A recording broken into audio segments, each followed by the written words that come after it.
backlash. The former vice president giving his first speech since multiple women say he made them feel uncomfortable, making a joke. I just want you to know I had permission to hug Lonnie. His reaction to those allegations of improper contact and what one of his accusers is saying this morning. President Trump's warning, the visit to the border to survey the newly built section.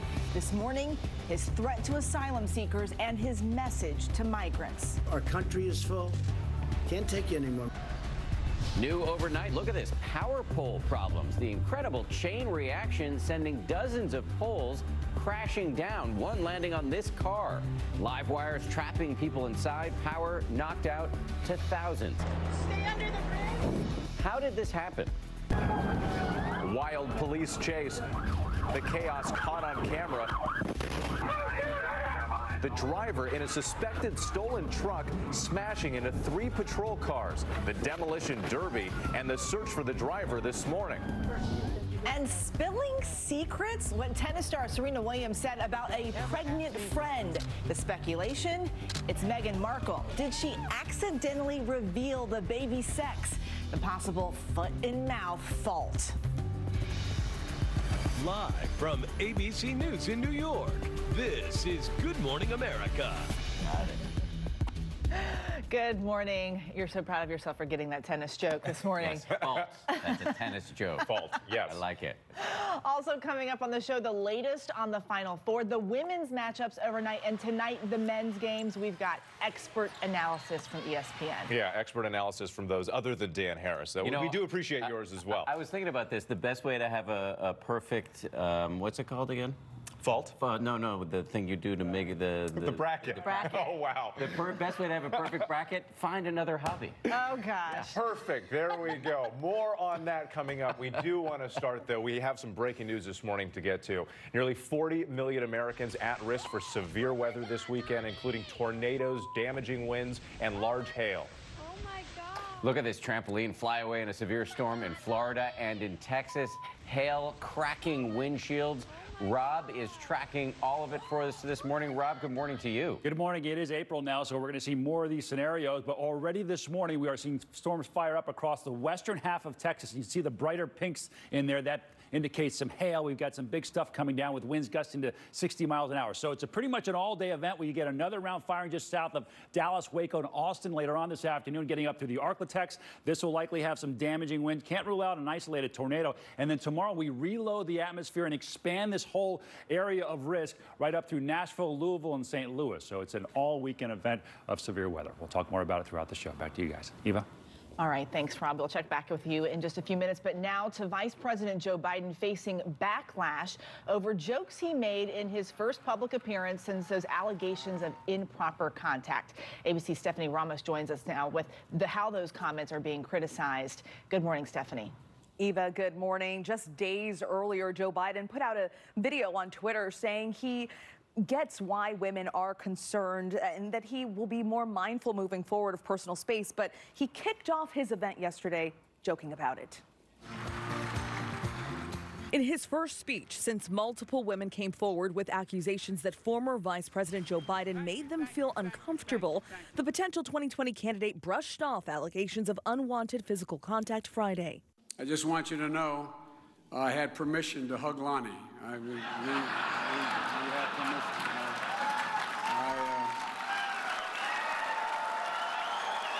I don't know, man. Biden then invited these kids from the audience up to the stage and made a second joke. And you guys can sit in the edge or what? I don't want you to have to stand all along, but it's up to you. By the way, he gave me permission to touch him. All right?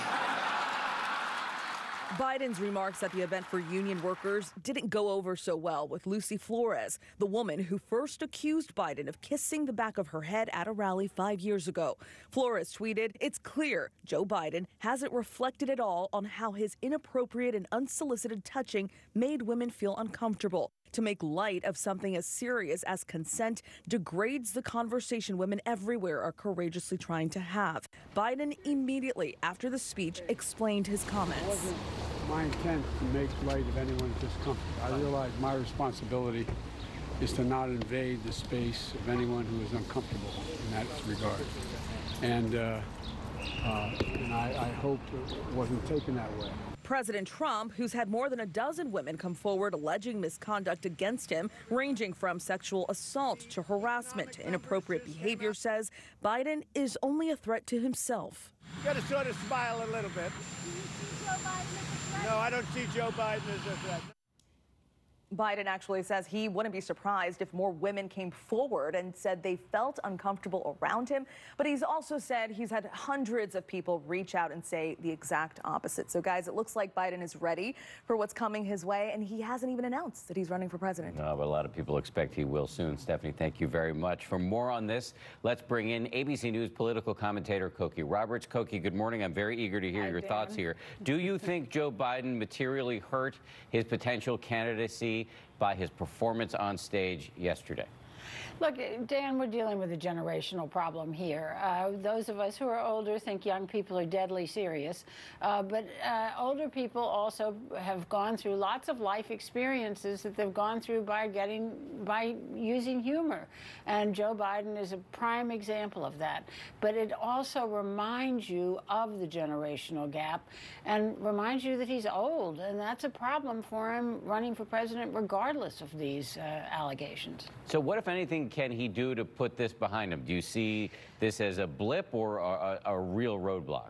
No, I think it's a real problem because his real appeal is that he's normal, he's natural, he is himself. And if he tries to now put himself in a bottle and not be just genuine, it will ruin his candidacy. So he's got to figure some path where he can be genuine but not be offensive to people who take these matters very seriously. Stakes are high for Joe Biden. Cokie Roberts, we really appreciate you coming in early on a Saturday morning. Thank you very much. Always good to be with you. Well, Dan, thanks. Now we want to turn to President Trump with a harsh message for migrants and asylum seekers. The president visiting the border and telling anyone with hopes of coming to the U.S. the country is full. ABC's White House correspondent Tara Palmieri joining us with that story. Tara, good morning. Good morning. When President Trump visited a small border city in California to tour the first piece of construction of his border wall. And he came with this blunt message to migrants that this new, taller border wall means stay out. Listen to this. Our country is full. Our area is full. The sector is full. Can't take you anymore. I'm sorry. Can't happen. So turn around. That's the way it is. This comes as the numbers of border crossings have surged in the past 2 months. In his message, he's denying even asylum seekers a port of entry, calling the process a scam and a hoax. On the border, President Trump here is surveying a 2-mile strip of 30-foot tall steel slats. But this isn't a new barrier on open land. It's a replacement of 40-foot tall matted fence constructed in the 1990s. It was a porous area that Customs and Border Patrol under the Obama administration recognized in 2009 needed to be fixed. And President Trump is promising that there will be 400 more miles of this type of steel slatted border along the wall. Eva? All right, Tara Palmieri at the White House this morning. Thank you. Now to the latest on that missing American woman in Uganda. We're learning new details this morning about the urgent search for Kimberly Sue Endicott, her family demanding the U.S. government take action. ABC senior foreign correspondent Ian Pannell is on the ground in Uganda with the latest. Good morning, Ian. Hey, good morning, Eva. This is the location where the American tourist and her local driver were kidnapped at gunpoint last Tuesday. You can see how stunningly beautiful it is. There are even monkeys in the background, tree-climbing lions, elephants. But it's also here where what should have been a holiday of a lifetime went so tragically wrong. Overnight, the family of an American tourist kidnapped in Uganda pleading for the U.S. government to take action. Kimberly Sue Endicott's cousin telling ABC News, "I heard our Secretary of State get on there and say we don't pay ransom." OK, fine. Then go get the Navy SEALs, get them on a plane and go save her. Endicott, seen here on her Ugandan safari, and her guide, Jean-Paul Marenge Remezo, both abducted Tuesday at gunpoint by 4 men dressed in military uniforms in Queen Elizabeth National Park. The kidnappers using Endicott's cell phone to demand a ransom of $500,000. This is very unusual. This is not typical Uganda. There's never been an incident like this. It does seem to be more crime than terrorism. Seems to be more money related than ideological. The State Department releasing a statement on the abduction saying, whenever a U.S. citizen is taken captive abroad, we work tirelessly in partnership with local authorities to secure their release and get them home safely. The American involvement in this will be through the embassy. These partnerships are precisely why we're in these countries, and that the Ugandans have worked side by side with us. Authorities believe Endicott and Remezo are both alive, and the search expanding, now covering an area larger than LA and Chicago combined. The Assistant Inspector General of Ugandan Police telling ABC News exclusively he's sure what the outcome will be. We are prepared for it, and we think we'll be able to resolve it. And this morning, I met the Minister of Tourism, who's come to reassure the families of the missing. If I had lost hope, I wouldn't be here. My hope and my firm belief, my desire, and then my effort is to restore these people safe and sound. Yeah, and I have to say, that reflects the mood here. Concern, but optimism. It can be resolved swiftly and safely. But I have to say that the longer this goes on, the greater the concerns grow, not just for the people here, but of course for the families back home. Dan?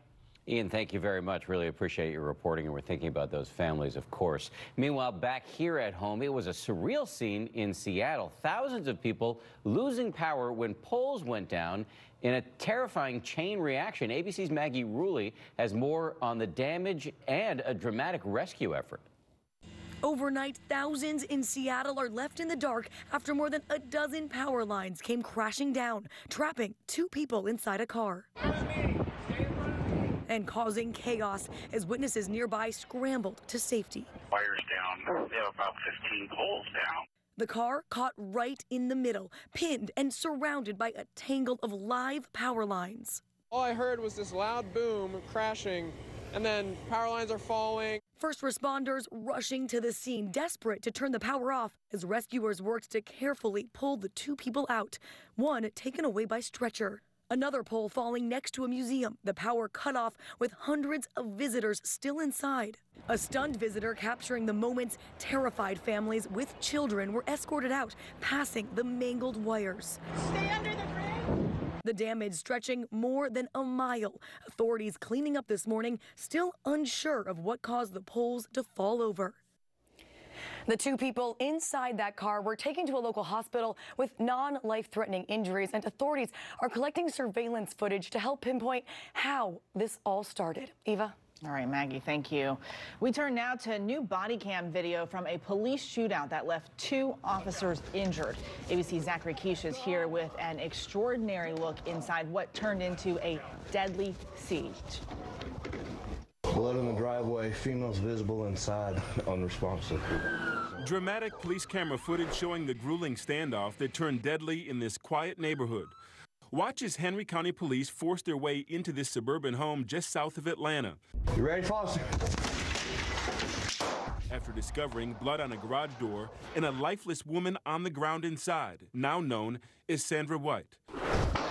Body cameras they were wearing show that volatile situation officers walked into. Anthony Bailey, who is believed to have been White's boyfriend, fires what seems like endless rounds of shots at officers. Bailey shoots at the cops. Officer Taylor Webb is hit twice. He then takes cover inside the garage. That's when another officer, Keegan Merritt, attempts to get in and is shot in the hand. The shooter warns police. You're not coming here. I got a lot of shots. I got a hostage. Eventually, police break into that garage, grabbing their wounded officer who dives to safety. After a tense 17-hour standoff, police say Bailey took his own life inside that home, and officials found 39-year-old Sandra White and her 16-year-old son dead inside. We got 3 babies to bury. We don't know how we gonna do it. Now, the family of that woman said they had a surprise baby shower planned for her today. Obviously, she was pregnant. Her son was inside. He was killed, too. But this video, I mean, it's so graphic. It really shows what police are up against every single day as they went in there, tried to save those folks, and obviously tried to save their own as well. A lot of bravery. Absolutely. Thank you, Zach. Thank you, guys. Thanks, Zach. All right, we do want to turn now to the man authorities are calling an imposter, allegedly pretending to be a missing boy who vanished 8 years ago, and the federal charges he's facing this morning. We're learning new details about him and why investigators question his story. This morning, Brian Michael Reaney, behind bars without bond, accused of impersonating Timothy Pitson, a boy who mysteriously vanished nearly 8 years ago. We were on pins and needles until the DNA came back. And when the DNA came back, we were just like, oh my Lord. Pitson's family rocked by a painful lie.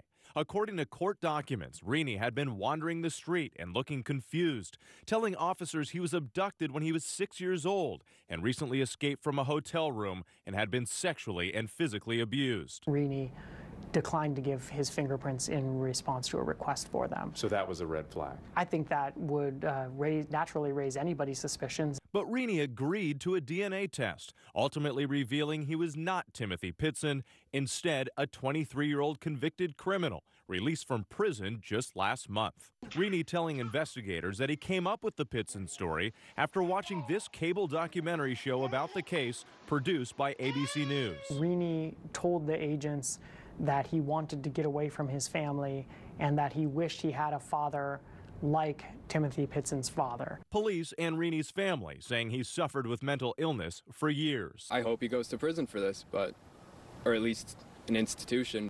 Investigators also found on 2 prior occasions, Reaney allegedly pretended to be a juvenile victim of sex trafficking. The case devastating Pitson's family, still refusing to give up hope. TJ, come home to us, buddy. We will never stop looking for you, praying for you, and loving you. Now, Reaney is charged with making false statements to federal agents. He could face up to 8 years in prison. He'll be back in court on Tuesday. But I want to go back to Timothy Pitson's family. You saw the emotion there. Yeah, I'd be curious to know, is there anything new here? Well, they've shown such strength and poise through this awful situation. Yeah. If there's some silver lining here, if any, what the family has said is it's brought new awareness, renewed attention to the case, and perhaps could turn up new leads because the investigation into what happened to Timothy Pitner still continues. Yeah, hopefully they can get some answers. Exactly.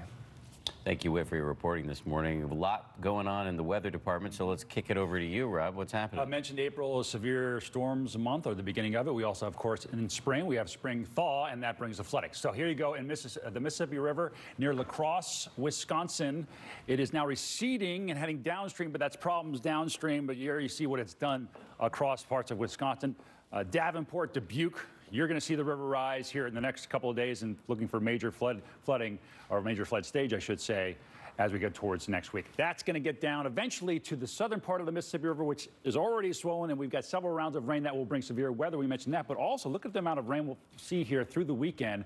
Austin through Jackson, Mississippi, could see several inches of it, so that's going to be an issue. On the plus side of this, if you like warm weather, this system will really pump up the heat across much of the eastern half of the country. Look at Atlanta, 84 degrees. Temperatures typically this time of year are in the lower 70s, and this warmth gets up. Look at D.C. and Philly near 80 as well, but this time of year, you get a wind off the ocean. In Boston, I'll tell you that, 48 degrees. That is a stark difference in temperatures. All right, let's check on the weather headlines nationally. It's time now for a look at your local forecast. Hello and good morning, Washington. Meteorologist Alex Liggett. Hey, warmer today. High temperatures back near 70 degrees. I think a fair amount of spots into the 60s. Be mostly cloudy in the morning. More sunshine by the afternoon. 49 under partly cloudy skies tonight. 73 tomorrow morning, sunshine, some afternoon clouds. Looking ahead to next week, we may see our first 80 degree of the year on Monday. Chance for a few storms back in the 60s to get to Wednesday of next week. Enjoy your weekend. Just got back from a weather conference in Brownsville, Texas. Everybody in the Lone Star State says hello to you guys. They're big fans of the Saturday morning program. Brownsville. Yeah, baby. I almost gave your cell phone number out, actually, at the airport in Cincinnati last night. Why did I come? Our flight was delayed. Bad weather getting to New York. People were frustrated. I'm like, hey, I know a guy to blame for the bad weather. Call him up, Rob Marciano. Hey, he's a good time guy. I mean, he spends time at weather conferences. Yeah, it's a party. Yeah. I'll be changing my number this afternoon. All right, you do that. I didn't actually give it up. Thank you, Rob. We do want to transition, though. A county in New York dealt a blow in their fight against the measles